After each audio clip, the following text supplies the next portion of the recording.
शेजारील जे देश आहे, आजूबाजूला लागून जे देश आहे त्या देशांचं नाव लक्षात ठेवू शकतो. त्यातलं समजा तुम्ही हे आणि एवढं काढलं तर प्रत्येक अक्षरावरून आपल्याला एका देशाचं नाव मिळतं. बघा बरं, श्रीवरून श्रीलंका,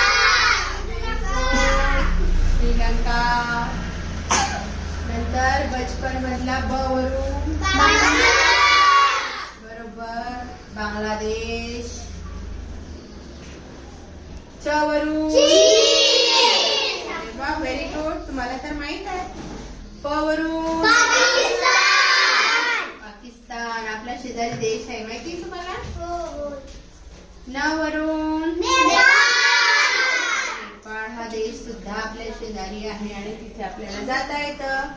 मे वरून म्यानमार, म्यानमार. नंतर MBA वरून पण नाव आहे.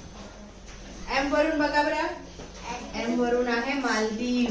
मालदीव हे की नाही, मालदीव हे बेट आहे आणि श्रीलंका हे सुद्धा बेट आहे. म्हणजे त्याच्या आजूबाजूला सर्व समुद्र आहे, पाणी आहे आणि ते मध्ये भूभाग आहे, त्याला बेट म्हणतात. ते सुद्धा आपल्या भारताच्या शेजारीलाच म्हटलं जातं. बी वरून भूतान. व्हेरी गुड, बी वरून आहे भूतान. आणि राहिलं शेवटचं ए वरून अफगाणिस्तान. अफगाणिस्तान हे सर्व आपल्या भारताच्या शेजारील देश आहे.